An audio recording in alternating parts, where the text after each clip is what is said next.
So hi everybody, welcome to this special focus Overeaters Anonymous Recovery from Relapse meeting. Today is Tuesday, the 29th of August 2023, and we are delighted to have Ingrid, who will be sharing her experience, strength and hope with us. Ingrid resides in California and originally came to OA in 1998 and will share her story of recovery and relapse. Over to you, Ingrid. Thank you, Alan. Thanks for your service. Good morning, everybody. My name's Ingrid. I'm a recovered compulsive overeater and bulimic. It's good to see everyone this morning, and thank you all for being here. I guess I'll just start out with pictures, just so I can get that out of the way. I came back to, I did come to OA in the late 90s, and I'll go through my story of being in the program, having, I guess, being abstinent maybe, and then the relapse and coming back and what that was like for me. So this first picture, this is, well, I always start out with this little girl because, you know, that was me, right? I had to have food.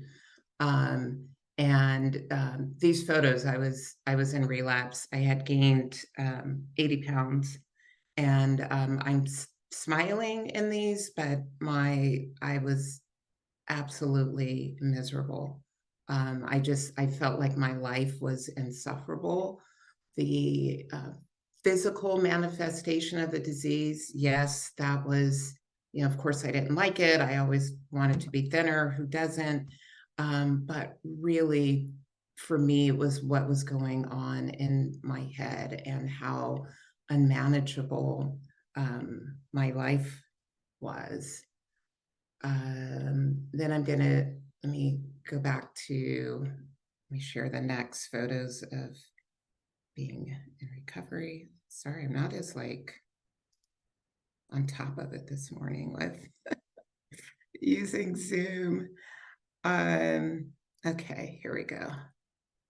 And then this is just me in recovery, several pictures of my husband and I. And what I love about when I look at all of these is that I'm my spirit, I'm genuinely happy. I'm out in the world. Like, I would not have gone out. Like, I kept myself in the house for the most part, unless I was going to work. And these are moments like where we really enjoyed ourselves. And this is the beautiful Hollywood Bowl. And we met some friends there. And I truly had a good time and had the ability to just live in this world and to be recovered.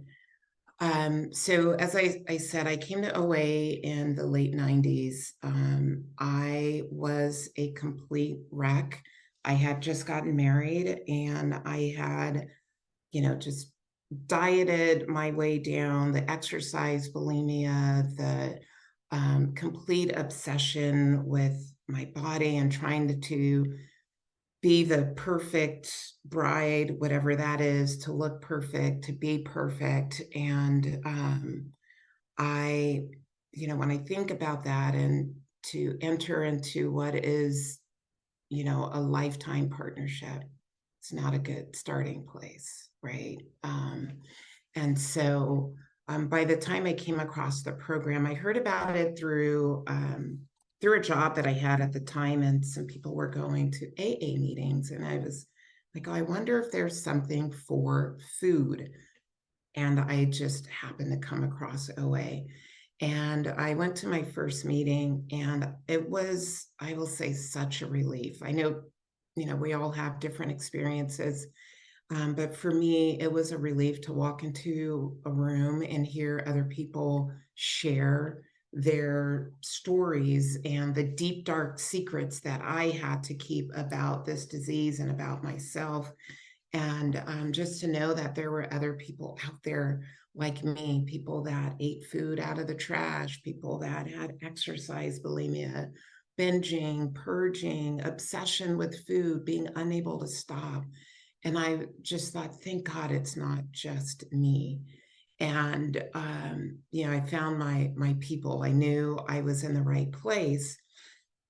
Now, with that being said, it wasn't easy to get abstinent right away. Um, the food was always lurking for me. And I didn't have, I don't know, but for me, when I came back, I'll go into this, where I started in OA and what my experience was like was coming back was just very different. I was, although I knew I was in the right place, I was confused about like how to really get abstinent. What did that really mean? What am I supposed to eat? And I think I just took it more like a diet. I heard people share like, oh, I don't eat white sugar or flour. And I was like, well, I'm not doing that, Well, that tells you how willing I really was at the time. I didn't really get like, well, why, And so I did start working with a sponsor, and we started going, and my first sponsor, Relapse, and that was really really hard because I was like learning to trust someone and share and go through the steps. And then I found another sponsor, and we went through the steps, and it was um, to be able to like just share all of the resentments that I had, um, and then the full inventory and the amends, like that was like a huge burden had been lifted for me to be able to make financial amends and amends to people that I had harmed, people, institutions. And I'm when I think about that now, when I think about the food, I didn't know like entire abstinence, right? So the food was not, I don't know, I just kind of ate what I wanted, to be honest with you. It wasn't like binging. And I think maybe that's where I thought maybe I was abstinent because I had given up the purging. I was like, okay, I'm not going to do the laxatives, the diet pills. I'm not going to put that stuff in my body anymore. And that was, abstinent for me at the time. But the food was, I look back now, was still a problem. With that being said, though, just being able to go through the steps and make amends, I was just so grateful to like clear away the wreckage that I had created. And, I started sponsoring people, and eventually I just felt like it was time for me to give up sugar. And I did. And so I got close to 5 years of abstinence. And, I stopped eating sugar. And when I look back now, I still had sugar substitutes. And for me, I learned later on that that is an alcoholic food for me. I can't, it causes an allergic reaction. And when I think about it, just numbing all day still wasn't sugar. And I thought I was abstinent, but it was a sugar substitute. So my husband and I, we let me back up for a second. I will say that I have always been a compulsive overeater. From the time that I can remember, I shared the photo of me as a little girl. I remember, if I look back at photos, I can tell you where I was, how much I ate, and what my weight was. Like every single, like I know, but ask me to remember other details of my life and I can't recite them, but I know how much I weighed. And so, just as a little girl, the sneakiness around food, the binging, I didn't know just thought I need a dozen of donuts before school starts, or, I would sneak food into the classroom and sneak food while, the teacher is teaching. And it just did something for me. It really did. And it wasn't modeled to me at all, but it did something for me. And that was what I turned to. And in college, it was when I learned the bulimia. I played college level sports, and I was told I was fat when I arrived and that there was no way I was going to play at that weight and I needed to be put on a program. And so, the obsession with dieting and with my weight and the manipulation of the scale, like I knew I could go work out, sweat a ton, not eat until practice because I knew they were going to weigh me.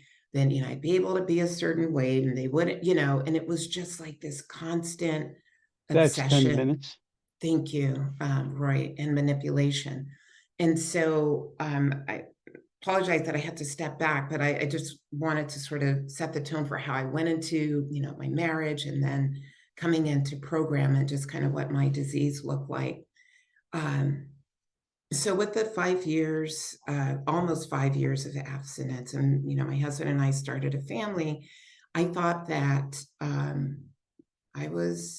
stopped going to as many meetings. My sponsor would have me report, is my weight up, down, or maintaining? Because I dare not share that number with anyone, but here's what we can do. And if my weight was up, I wouldn't call her. Then I go, okay, I gotta, really hit the gym this week. The disease is already at work. It's already at work trying, to play with the scale again and think that I can control. And then, I just stopped calling my sponsor. Eventually, the meetings, I'm really busy. I got to get my kids to their practices. We have things to do. It was like my relapse was like the steps in reverse. And I've heard people share that, and that's exactly what happened to me. And I thought that was okay. Like, well, they say we're not supposed to be obsessed with weight. So, I'm not going to call my sponsor this week, and just making the excuses, stop sponsoring. I didn't know my first time around. I didn't know what it meant to live in steps 10, 11, and 12. And so just slowly but surely, this disease started to take over. And eventually it was okay to have sugar again. It's just a little, it's not a big deal. Those are the red flags for me. It's not a big deal. And next thing I know, I was out for 10 years. And that's approximate. I came across a bookmark from a retreat in 2012. And I think that it was right around that time I was like on my, out of the rooms. And the relapse, this disease is it's sneaky, it's patient. Big Book talks about cunning and baffling. And it just slowly roped me in and took me out to the point where I didn't even think that I needed this program, that I thought I was normal. I remember donating my 12-step in Big Book because maybe someone else could use it because I didn't need it. Like I said, I gained the 80 pounds, but it was the other stuff. It was the depression, the anxiety, the paralyzing imposter syndrome. Funny enough, this disease took me out, but somehow I still managed in my professional industry to continue to climb the ladder and to do well in that space. And, I had goals. I had goals in my profession and I reached those goals. And it was in reaching those goals and this disease taking over my life that I just hit a point where I had lost all confidence in myself. Like I said, the paralyzing imposter syndrome. I was very depressed, anxious. I lost 2 parents during that relapse. A lot of life was happening. And raising 2 girls And thankfully, at the beginning of 2022, my husband and I were on a trip to Hawaii. And we traveled with some friends, and I was miserable. I was in paradise, and I could not take being there. I would leave our dinner. I say, oh, I need to go back to the room to grab something, or, would make up a lie. And I would just sit in the room crying because I was suffering. And I had to hide it. I had to pretend that I was okay. And I couldn't stand being in my skin. It was untenable. Like I hated myself. And I didn't know what to do. And I also remember, like, before there were vaccinations and everything, with just to tell you like how sick my mind was with this relapse. When I had COVID, I was pretty sick. The shortness of breath and all the stuff, right? Like all the symptoms, I had every single one. And I remember stumbling over to the scale, wondering if I lost weight because I hadn't been eating, short of breath, barely able to get out of bed. And, that just tells me how sick my mind was. Thankfully, after the trip to Hawaii, I just thought, I'm going to get a therapist, work out my daddy issues. Clearly, he's the problem. That's why I am the way that I am. Not true. But my therapist, thank God, pointed out that I was in relapse, and it hit me like a ton of bricks. I thought, oh my God. Oh my God. I'm in relapse. And, when the big book talks about we get worse over time, never better, like my disease looked different. I knew the bulimia, right? I knew what that looked like. It was the compulsive overeating. It was the grazing all day. It was like I was in a stupor. Every day I had to have my stuff. And I walked around, just like I said, in a stupor. And so when my therapist pointed out that I was in relapse and I came back to this program on my knees. I could not take the suffering anymore. I had no choice but to do what I was told. And when I came back, I heard a different message than I heard before. And that was people talking about being recovered, not cured, but recovered. And I just thought, oh my God, I want that. I need that in my life. I can't go on living like this. And so I found a sponsor. Before, I was afraid of like the tough sponsors, the people that have the reputation like they're no BS.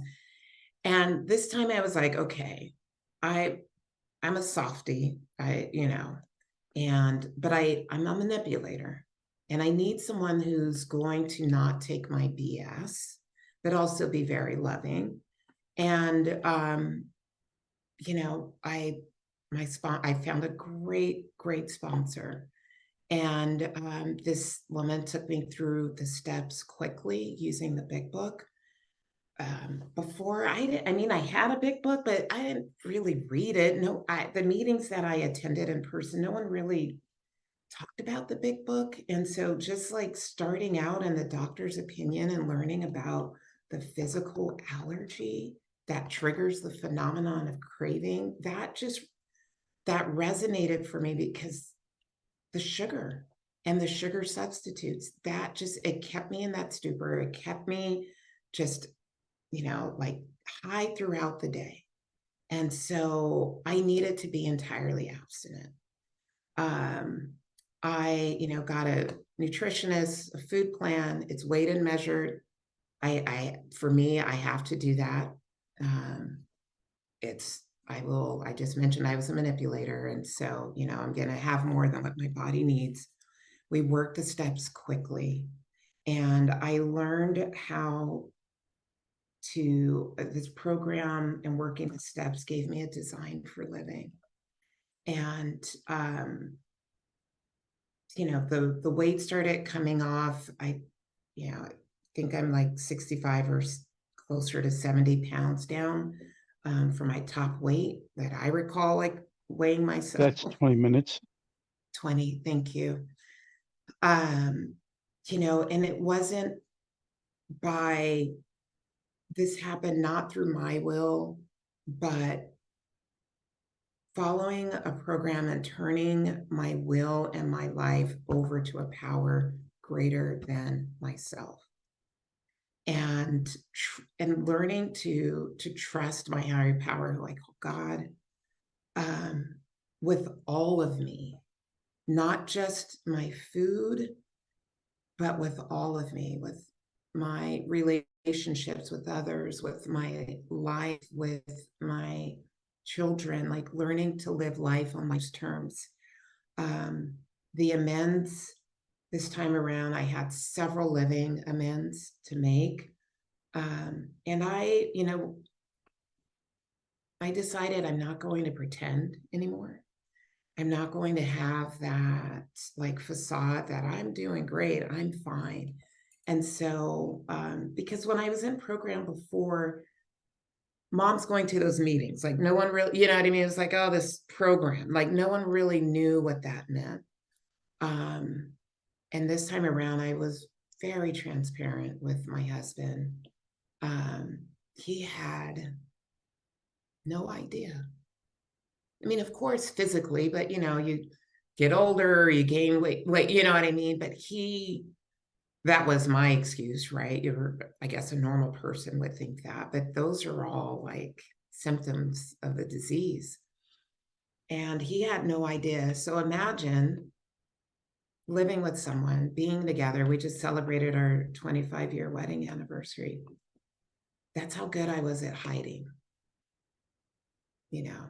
and pretending that I was okay. And so when I was transparent with him, and I needed to like let him know what this really looked like, that I was eating food out of the trash, that I was sneaking food around, that I would, when I'm out running errands, I'm out eating, and it just really, he was hurting so much, he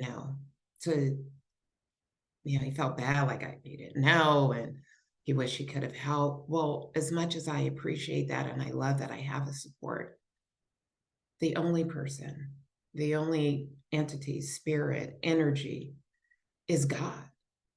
That is it. Like, God is the only one that can rescue me. My sponsor put my hand back in God's hands. And I was also honest and transparent with my two girls. They're 23 and 19 now. So thankful I don't have to hide or pretend today. And, I live in 10, 11, and 12. I am constantly reminded that I'm powerless over people, places, and things. I have neutrality around the food. How did that happen? How is it that food is not an issue? That's God. Like my husband's normal. I'm on one end of the spectrum and he's on the other. He has been the same size since the day we met in 1995. He eats whatever he wants, whenever he wants. He's normal. And it's unfair for me to think like, you can't have the stuff in the house. Because that's what it was like before, right? Like when I was on a diet, everyone get this crap out of the house, and I proclaim that we're all changing, and it's like, no, I'm the one that's a compulsive overeater. And so, today my husband and kids, they can, they can have their stuff. I don't want it. I can go out to dinner with friends, lunch with colleagues. I'm more comfortable eating at home today. It's just, I like it. But I can still go out and be a part of this world and participate and have fellowship and not be triggered or bothered. Um, I don't know how the heck it is that I love my body today. I don't know. I mean, it's got wrinkles, it has loose skin. I'm not obsessed with the number on the scale. And that wasn't my story when I came back and the weight started coming off. I was still very much obsessed with body image, all day and night, get up in the morning, poke, prod, lift, move. Like it was just, but over time, God slowly removed that obsession. And this has only been, and I'm grateful for every day, 17 months. I came back in March 2022 from Relapse, and I got food neutrality probably about 5 months in, maybe 5, 6 months in. And the body that took longer. My relationships are so much better today. I'm an honest person. I am of service. I'm working on it. In terms of being of service to my husband, sometimes I can still very much want to run the house and do what I want to do. And, just be nicer, be kinder, gentler, not like angry because I'm preparing dinner and I'm doing this stuff for you and who's gonna, like that's all. I have good days and I have bad days. Not bad, but days where, they're a little, I'm a little more in a self-will, but guess what? I get to use, if I need to do an inventory, 10-step inventory and share that with someone, I do that. I have a nightly review partner and, I'm honest about that stuff. And I'm working through things. It's not all rainbows and unicorns, learning to live life on life's terms, but it's better. I can trust God today. Like if I'm feeling sad, a little depressed, I just have that tendency in me. Today, I know that food's not going to solve the problem, that this too shall pass, and God's going to take care of me. And to be able to sit in those feelings is a miracle. And so I'm grateful for all the gifts of this program. I really enjoy working with sponsees. It has shown me, I try to give away what I have, but it's also like a mirror working with others. Like it just, I get to see my character defects a little bit more. Setting boundaries, using my voice, You have 2 minutes. Thank you, Roy. People pleasing, all that, like I get to work through, but also like share the gifts of this program and just keep like going back through the big book and being reminded of what this disease looks like, how the disease has impacted my life, my family, and what recovery looks like. And so, when I write a daily gratitude list, I'm truly grateful for what I include on that list. And then, also, there was a day that, I really felt like my higher power spoke to me. I was doing a gratitude list and I thought, I need to do an acceptance list. And, there are some days that I have a hard time accepting.